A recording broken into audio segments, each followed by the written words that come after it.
اعوذ باللہ من الشیطان الرجیم۔ پناہ مانگتا ہوں میں اللہ کی شیطان مردود سے۔ بسم اللہ الرحمن الرحیم۔ اللہ کے نام سے جو بڑا مہربان نہایت رحم فرمانے والا ہے۔ ونادى أصحاب الأعراف رجالا يعرفونهم بسيماهم قالوا ما أغنى عنكم جمعكم وما كنتم تستكبرون۔ اور اہل اعراف یعنی جہنم کے کچھ لوگوں کو جنہیں وہ ان کی علامات سے پہچانتے ہوں گے پکار کے کہیں گے کہ نہ تو تمہاری جماعت ہی تمہارے کچھ کام آئی اور نہ تمہارا تکبر کرنا تمہیں فائدہ دے سکا۔ حاشیہ نمبر 53۔ یہاں بد نصیب جہنمیوں کی ذلت و رسوائی کی مزید منظر کشی کی گئی ہے۔ ایک طرف تو وہ شدید سے شدید جسمانی عذاب سے دوچار ہوں گے، تو دوسری طرف ہر قسم کے طعن و تشنیع کے تیر ان کی ذہنی و قلبی اذیت میں اضافے کا باعث ہوں گے۔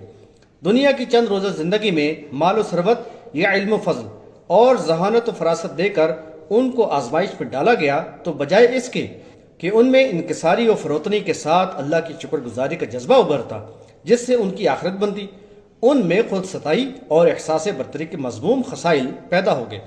پھر ان کے زیر اثر گروہ میں سے آگے پیچھے چاپلوسی کرنے والوں نے ان کے اس مرض میں اور اضافہ کر دیا، چنانچہ اس رونق دار ماحول میں فخر و تکبر کے نشے میں مست ہو کر یوم حساب کو فراموش کر بیٹھے۔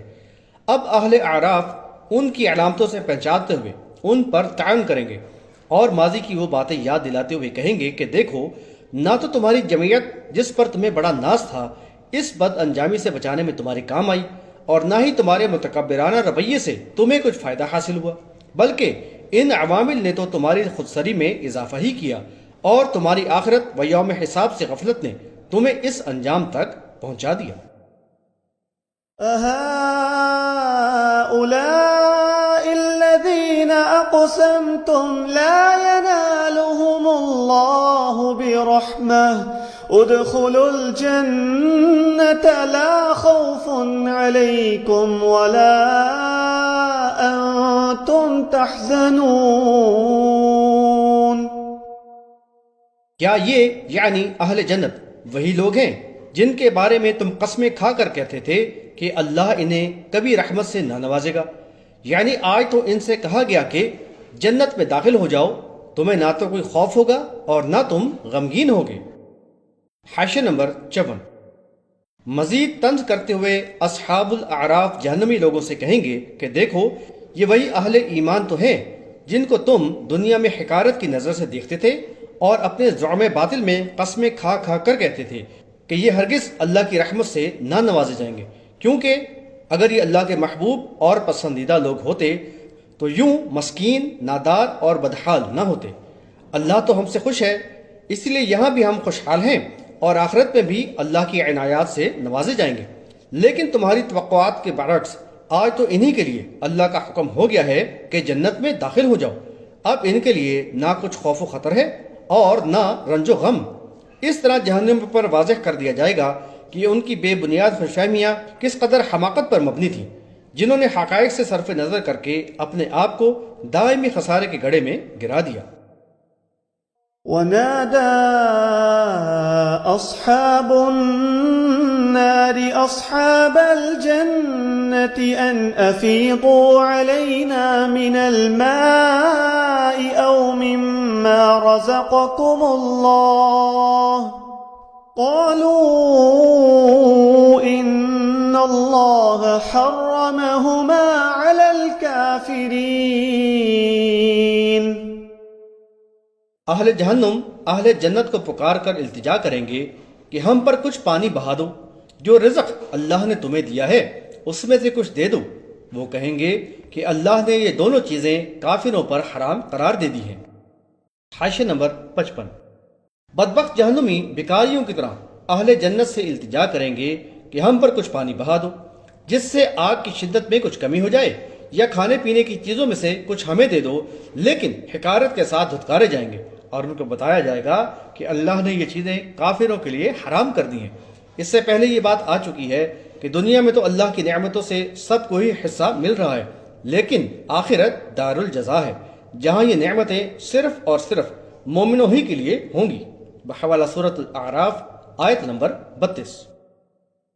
الذين اتخذوا دينهم لهوا ولعبا وغرتهم الحياة الدنيا فاليوم ننساهم كما نسوا لقاء يومهم هذا وما كانوا بآياتنا يجحدون۔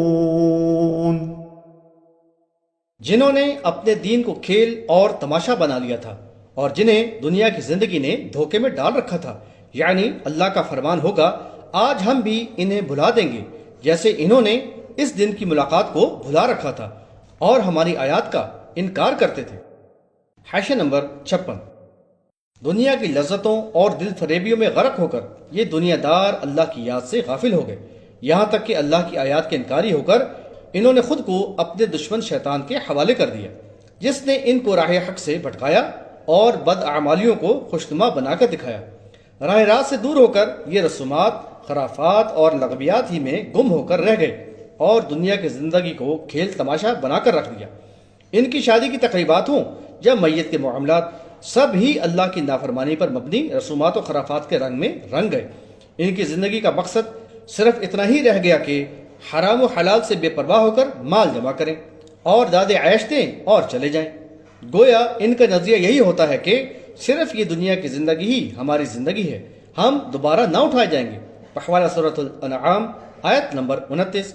دارالامتحان میں تو یہ اللہ سے ملاقات کو بھولے رہے، تو دارالجزا میں اللہ کی رحمت سے ایسے محروم ہوں گے گویا کہ اللہ ان کو بھول گیا ہے۔ اللہ تعالیٰ تو سہو و نسیان یا کسی بھی کمزوری سے پاک و منزہ ہے۔ سورۃ السجدہ آیت نمبر 14 میں بھی اس بات کو پرزور انداز میں بیان کیا گیا ہے۔ وَلَقَدْ جِئْنَاهُمْ بِكِتَابٍ فَصَّلْنَاهُ عَلَى عِلْمٍ هُدًى وَرَحْمَةً لِقَوْمٍ يُؤْمِنُونَ۔ اور ہم نے ان تک ایسی کتاب پہنچا دی ہے جس کو ہم نے علم کی بنا پر مفصل بیان کیا ہے اور جو ایمان والوں کے لیے ہدایت و رحمت ہے۔ حاشیہ نمبر 57۔ یہ عظیم الشان کائنات اور اس کا نظام اس بات کا کھلا ثبوت ہے کہ اللہ تعالیٰ کا علم لامحدود ہے، ہر شے اور اس کے جزیات تک کا احاطہ کیے ہوئے ہے۔ اللہ نے اپنے علم کے مطابق انسانوں کی ہدایت و رہنمائی کے لیے ایسی کتاب فراہم کر دی ہے جس میں انسان کے ایمان و عقائد اور اعمال، انفرادی و اجتماعی معاملات اور لوگوں کے اخلاق و کردار کی اصلاح کے بارے میں تمام ضروری باتوں کو تفصیل سے بیان کر دیا گیا ہے۔ نیز اس کتاب میں آخرت میں حساب و کتاب اور جزا و سزا کے اہم حقائق کی بھی بار بار یاد دہانی کرائی گئی ہے، کیونکہ آئندہ ہونے والے سارے حالات و واقعات اللہ تعالیٰ کے علم میں ہیں۔ اس میں واضح کر دیا گیا ہے کہ ہدایت کا راستہ کون سا ہے اور گمراہی کا کون سا۔ اب جو لوگ اس پر ایمان لا کر جذبہ اخلاص اور ذمہ داری کے ساتھ اس کتاب کا مطالعہ کریں، ماضی کے واقعات سے عبرت و سبق حاصل کریں اور آخرت کے عذاب کو ذہن میں رکھتے ہوئے کتاب اللہ کے احکامات کے مطابق زندگی گزاریں، وہی صحیح معنوں میں اس سے ہدایت حاصل کر کے اللہ کی رحمت کے حقدار ہوں گے۔ ان کے لیے تو یہ کتاب دنیا و آخرت میں خیر و فلاح کی خوشخبری سناتی ہے۔ اس کے برعکس جو اس کو اہمیت ہی نہ دیں اور اس کے احکامات کو پس پش ڈال دیں تو ایسے غیر فندیدہ لوگوں کو اللہ کے عذاب سے ڈراتی ہے اور دنیا و آخرت میں ذلت اور رسوائی کا مژدہ سناتی ہے۔ هل ينظرون إلا تأويله يوم يأتي تأويله يقول الذين نسوه من قبل قد جاءت رسل ربنا بالحق فهل لنا من شفعاء فيشفعوا لنا أو نرد فنعمل غير الذي كنا نعمل قد خسروا أنفسهم وضل عنهم ما كانوا يفترون۔ اب کیا یہ لوگ فیصلے کے دن کا انتظار کر رہے ہیں؟ جس دن فیصلے کا دن آئے گا تو جو لوگ اسے بھلا چکے تھے وہ کہیں گے کہ یقیناً ہمارے رب کے رسول حق ہی لے کر آئے تھے، تو کیا اب ہمارے لیے کچھ سفارشی ہیں جو ہماری سفارش کر سکیں؟ کیا ہمیں دوبارہ یعنی دنیا میں بھیجا جا سکتا ہے تاکہ ہم پہلے جو عمل کرتے تھے یعنی اب اس سے مختلف عمل کریں؟ یعنی دراصل انہوں نے اپنے آپ کو خسارے میں ڈال دیا اور جو جھوٹ یہ گھڑا کرتے تھے وہ ان سے گم ہو گئے۔ حاشیہ نمبر 59۔ جب وہ وقت آ گیا تو پھر تو ان کی مردہ رگ احساس جی اٹھے گی، غفلت کے پردے ہٹ جائیں گے اور اس وقت اس مرحلے کو بھولے رہنے والے بھی اقرار کریں گے کہ واقعی اللہ کے رسول دین حق لے کر آئے تھے۔ جب یہ حقیقت منکشف ہوگی تو اب تو کوئی سفارش کرنے والا ہے اور نہ مدد کرنے والا، سب ہی ان سے گم ہو گئے اور کوئی ان کے کام نہ آیا۔ تو انتہائی مایوسی کے عالم میں یہی آرزو کریں گے کہ ہمیں دوبارہ دنیا میں بھیج دیا جائے تاکہ اپنی روش بدلیں اور پہلے کے برعکس عمل صالح کریں۔ دارالامتحان میں ملی ہوئی مہلت کو لہو و لعب میں گوا دینے والوں کے لیے تو اب ندامت ہی ندامت ہے۔ کیسے خسارے میں ڈالا ہے انہوں نے اپنے آپ کو، العیاذ باللہ۔